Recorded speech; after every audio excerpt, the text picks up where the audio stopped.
네, 안녕하세요. 주식 구견인 문견우입니다. 네, 6월 24일 장마감 브리핑 한번 시작해 보도록 할게요. 오늘 주제는 이렇게 되어 있고요. 자, 일단은 오늘 지수가 생각보다 반등을 많이 했죠. 그런데 이게 우리가 생각하는 옵션 이런 걸 보면은 항상 뭐라고 해야 되냐? 지수 선물만 있는 건 아니에요. 주식 선물도 있겠죠. 그래서 오늘의 반등은 주식 선물 부분에 대해서 상당히 많이 이제 커버링이 나오면서 상당히 많이 올라간 거예요, 이거. 그래서 네이버나 뭐 기존에 많이 빠졌던 거, 신저가 있던 것들 기본적으로 한 5% 이상씩은 다 올랐죠.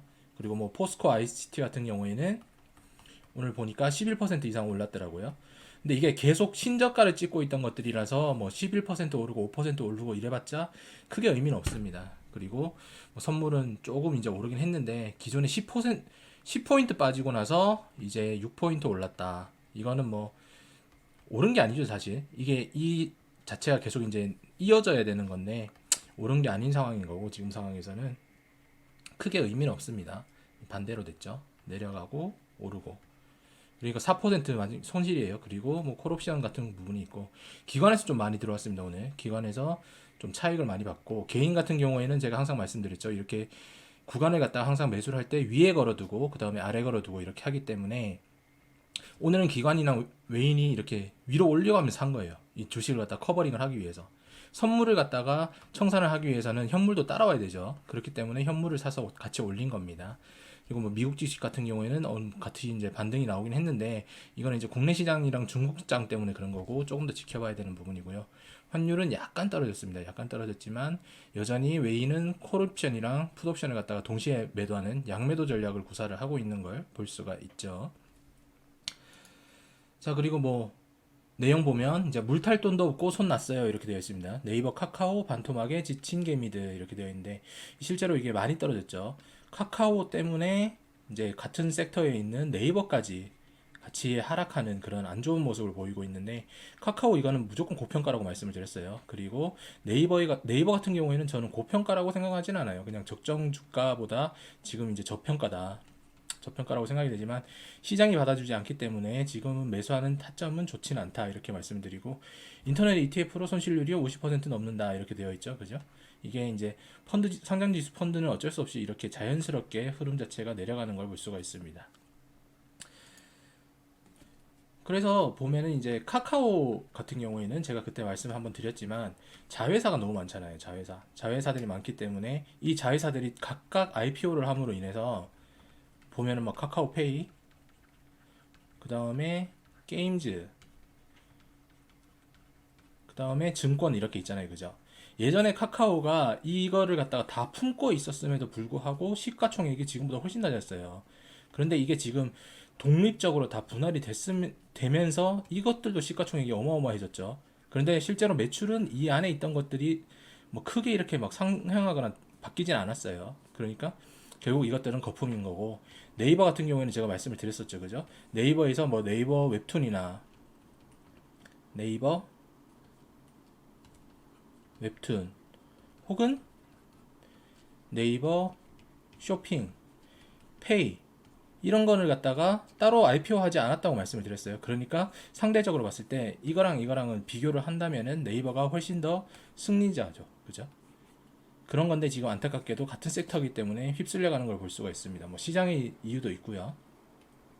자, 한국 화장품 안 산다. 설화수 후 중국 쇼핑 축제에서 쇼크다. 이렇게 되어 있죠. 제가 이거 말씀드렸죠. 중국 애들 주특기입니다. 중국 애들 주특기. 연구원들 뽑아가가지고 자기 회사에다가 이제 심어 넣은 다음에 기술만 빨아먹고 얘들 다 퇴직시켜 버립니다. 반도체가 대부분 그랬어요. 그런데 반도체 같은 경우에는 이제 반도체 굴기를 갖다가 7대 사업으로 중국이 진행을 했다가 이거는 필요한 게 너무나 많으니까 장비에서 안 됐죠. 그래서 이거는 실패를 했고 다행히도 이 화장품 같은 경우에는 이미 경쟁력을 많이 잃어버린 거예요. 아모리 퍼시픽 등 이제 국내 화장품이 6.18 쇼핑 축제에서 40위에도 들지 못했다 뭐 이렇게 되어 있고 토니몰이나 뭐 페이스샵 더 페이스샵 뭐 이런 거 있잖아요. 그런 것도 다 똑같아요. 문제가 심각합니다. 브랜드 파워가 중국에서 급속하게 떨어지고 있다. 당연하죠. 얘들 같은 경우에는 과거에 있었던 그런 이제 꾸준한 스테디셀러들인 거고 유럽이나 일본 쪽으로 이제 많이 한류의 흐름이 넘어갔어요. 한류에서 유럽 쪽으로 넘어가니까 당연히 이것도 안 좋아지는 겁니다. 유럽적으로. 그래서 그런 부분이 되는 거고, 뭐 MZ 세대, 밀레니얼 세대에서 뭐 고쳐 열풍이 불면서 이제 중국 화장품이 약진하고 있다. 자기들끼리 중화민족 사상에 갇혀 있으니까 이거 대동단결 잘 되죠. 그래서 아무래도 앞으로도 화장품 섹터는 좋지 않을 거라고 저는 생각이 됩니다. 그런 상황이고, 자, 스태그플레이션 우려가 커져가지고 기준금리 지속 인상해야지 물가를 잡을 수 있다 이렇게 얘기를 하는데, 근데 스태그플레이션이나 이제 인플레이션이나 디플레이션 같은 경우에는 워낙에 이제 찾아보면 자세히 나오는 부분이라서 따로 설명을 드리진 않을게요. 그런데 이게 그때도 말씀을 드렸지만 화폐의 가치가 지금 떨어진 상황이라서 화폐의 가치가 떨어져서 자산의 가치가 상대적으로 올라간 거거든요. 자산 가치가. 근데 우리가 실질적인 소득이나 가처분 소득이라고 얘기하죠. 이거는 이 화폐의 가치를 갖다가 따라가지를 못하니까 문제인 거예요. 그걸 갖다가 이제 물가가 만약에 5% 올랐다 이렇게 되면은 우리가 월급이 급여가 전년 대비해서 적어도 이 5% 이상을 초과를 해야 되는 게 맞는 거죠. 근데 실질적으로 보면은 한 3%에서 뭐 2% 이렇잖아요. 그러면은 결국에는 우리는 전년도보다 마이너스 2, 3% 정도 손해를 보면서 사는 겁니다. 그래서 노동자들은 이런 부분에 대해서 고려를 하지 않고 물가가 지금 8% 정도 올랐다고 미국의 경우에 친다고 하면은 5% 이걸 올려주잖아요. 올려주면은 아 이제 회사가 나를 사랑하는구나 5%만큼 일을 더 하게 되는 겁니다. 결국은 마이너스 3%인데 이게 노동 경제학적으로 무슨 착시 효과 그게 있는데 제가 정확히 이름이 기억이 안 나요. 실질적으로 이렇게 보면은 그러면은 우리가 지금 실질 소득을 올리긴 힘들어요. 왜냐면은 아시겠지만 기업이 회사를 운영함에 인해서 인건비 부분이 민감하거든요. 근데 이 인건비를 갖다 최저임금 같은 경우에는 법으로 막 정해놓고 있는데 일반적인 회사는 그렇지 않지 않습니까? 그죠? 그래서 인건비 부분을 갖다가 조금이라도 올리게 되면 다시 되돌리기가 힘들어요. 그래서 실질적으로 높이는 거는 현실적으로 불가하고 그러면은 정책적으로 봤을 때 어떻게 하는 게 가장 좋느냐 이 자산의 가치를 갖다 다시 다운시키는 게 좋다는 거죠. 그러면 자산 가치를 다운시키기 위해서는 화폐의 가치를 올리는 것밖에 없다. 화폐 가치 업 이렇게 되기 때문에 결국 화폐의 가치를 올리는 거는 다시 한번 말씀을 드리지만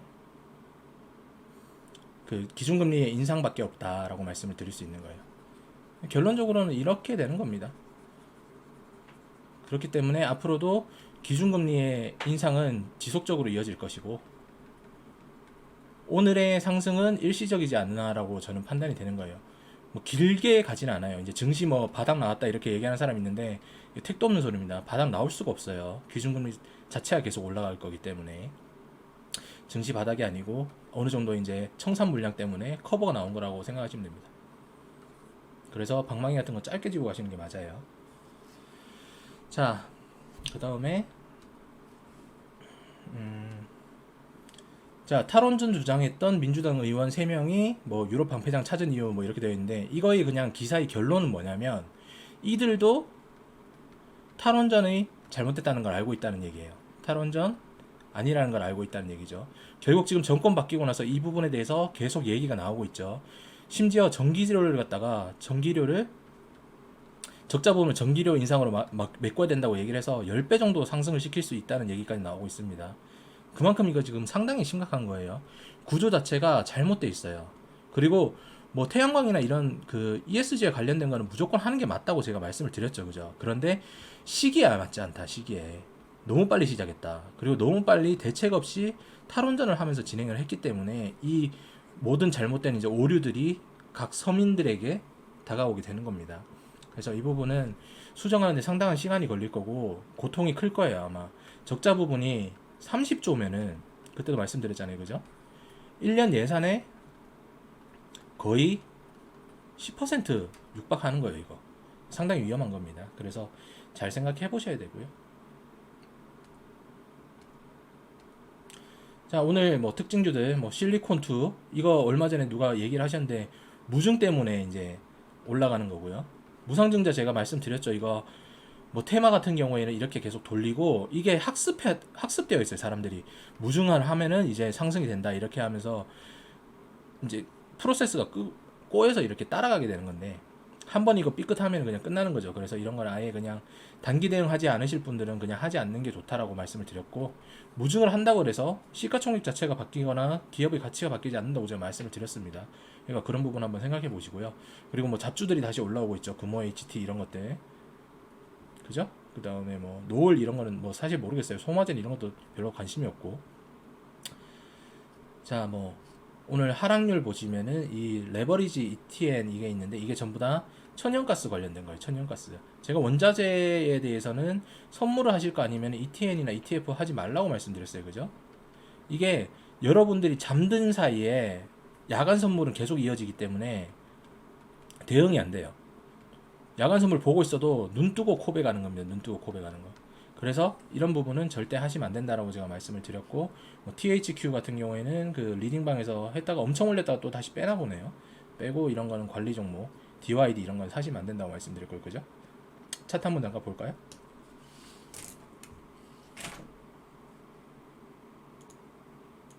소각도 한대요. 소각해도 그게 의미가 없어요. 그냥 주가만 가지고 노는 겁니다. 결국 무상증자에서 주식을 늘린 다음에 자회사의 주식을 갖다가 자사주를 갖다 소각을 한다는 얘기는 그냥 가지고 놀겠다는 얘기예요. 굳이 안 만들어도 되는 걸 갖다가 만들었다가 다시 뺀다는 얘기죠. 거래량만 터트려 보겠다는 얘기인데 좀 뭐 질이 나쁜 겁니다. 그런 거는. 자, 오늘 뭐 어쨌든 선물이 조금 반등을 했어요. 그런데 제가 가장 경계해야 된다는 그 차트들이 계속 나오고 있죠. 그죠? 제가 말씀드렸잖아요. 코로나 때 이렇게 갔다고. 다음날 파란색 가고 빨간색 다시 나오고 파란색 길게 뻗고 이런 식으로 간다고. 그래서 이 양봉이 좋은 게 아니에요. 양봉이 좋은 게 아니에요. 만약에 오늘 정상적으로 해서 빨간색이 나오는 게 타당하다고 하면은 여기서 조금 더 길게 올라와서 여기를 뚫어줬어야 되죠. 이 라인은 뚫어주거나 아니면 내일이라도 계속 이렇게 연달아서 올라가야 되겠죠. 그런데 미국 증시 자체가 지금 그걸 받아주지 못하고 있어요. 그게 문제인 거예요. 그래서 미국이 오늘 어떤 포지션을 취하면서 마무리되느냐가 문제인 건데, 미국도 오늘은 우리나라가 이제 목요일마다 옵션 만기거든요. 근데 미국은 금요일이 옵션 만기예요. 그래서 위클리 옵션 만기에서 어떤 포지션을 취하느냐, 제가 봤을 때는 하락이 좀 길었기 때문에 오늘도 크게 상승은 하지 못하지 않을까라는 생각을 좀 하고 있습니다. 네, 일단 그런 상황인 거고, 코스피 부분은 제가 뭐 다행히 이제 염려했던 것하고는 좀 다르게 갔죠. 어쨌든 여기서 2300을 깰 거라고 저는 어저께 봤는데 그러진 않고 다행히 어느 정도 이제 받아주는 모습을 보이고 있습니다. 그런데도 불안하죠. 왜냐면 여기 경사도를 보세요. 경사도를. 이 경사도잖아요. 그죠? 이렇게 경사도가 깊어진다는 얘기는 갈수록 이거보다 이게 더 깊어지고 이거보다 이게 더 깊어지잖아요. 그죠? 마무리가 되지 않았다는 얘기입니다. 그래서 아마 오늘 잠시 반등을 했다 그래가지고 또 미수에다가 신용장고 쓴 사람들 분명히 있을 거예요. 그러면 이 사람들은 다음 주에 또 빠지게 되면은 그 작업부터 또 반대매매 시작인 거죠. 이게 악순환의 시작이에요. 계속 반대매매 이렇게 올라가는 차가 내려오고 올라오는 차가 내려오고 쭉쭉 빠지는 거죠. 그래서 이런 시장에서는 단기 대응을 아예 하시거나 아니면은 그냥 현금 보유하고 쉬시는 게 낫다고 제가 말씀을 드리는 겁니다. 좀 조심하셔야 될 것 같습니다. 오늘 장마감 브리핑은 한 이 정도만 하도록 할게요. 주말 푹 쉬도록 하시고 오늘도 고생 많으셨습니다. 감사합니다.